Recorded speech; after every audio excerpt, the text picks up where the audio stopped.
So I'm here with Uma Kumaran, a new MP, came into Parliament just this year in the last election. Uma, tell us, what's your constituency? My constituency is Stratford and Bow in East London. It's the best constituency in London, home of Victoria Park, home of London Stadium, bordering Wanstead Flats. We've got a beautiful canal that runs through, so home of lots of nature as well. Well, as a lifelong West Ham supporter, you'll be very pleased to know I know the constituency very well, actually, so fantastic. Tell us, you're here at this COP, at COP16, UN Biodiversity Conference, COP16 in Cali in Colombia. Lots of people kind of think, oh, these are big international summits and they're highfalutin and so on. How is it relevant to us in the UK? Let's bring it right down. What do you think the discussions going on here, how are they relevant for your constituency in Stratford and Bow? Look, climate and preservation of nature was one of the top issues that came up on the doorstep in the election not too long ago.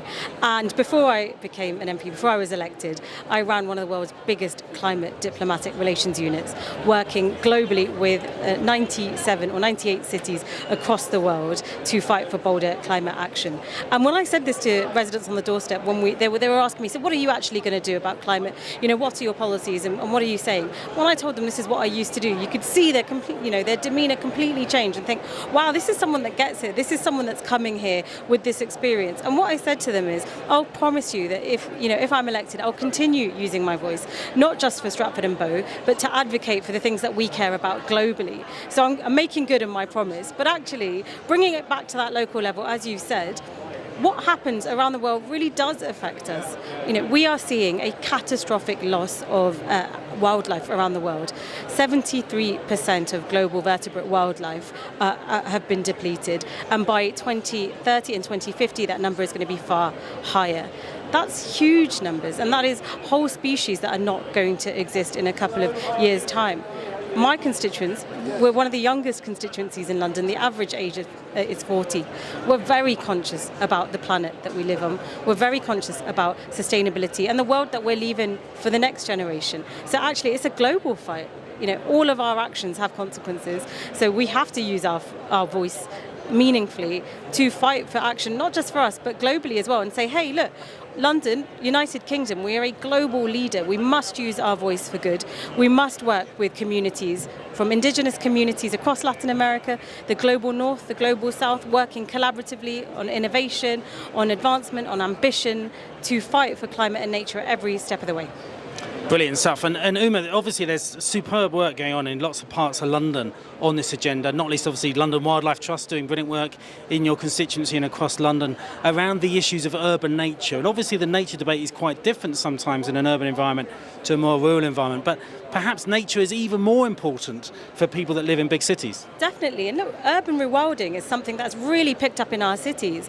Recently in London we reintroduced otters, I believe, and beavers back into some of our rivers, and it was one of the most shared things on social media throughout London. And actually you can see why people really care. Rewilding our rivers not only cleans up the water and makes it more beautiful and nature prosper, but actually it brings back that beauty in our surroundings, and it gives people something to go out and, you've heard about bird watching, but you've got now people going beaver watching and otter watching, and it's really, really sweet. And it's not just nature. You're a Hammers fan just like me, and actually I'm leaving here early to head back to London because the London Stadium this week has just announced that they're putting 6,500 square foot of solar panels on the roof, and it's going to become one of the most climate sustainable sports venues in the world.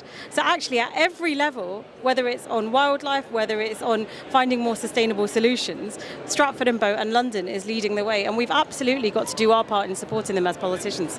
Oh, brilliant. That's fantastic news about the solar panels on the London Stadium. I did not know that. Delighted to hear that. Come on, you irons.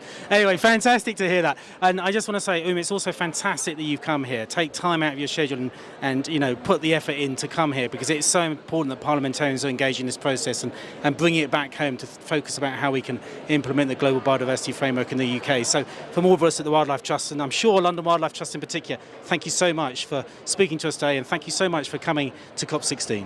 Thank you for speaking to us as well, and thank you for sharing our story back out to those at home watching. Thank you.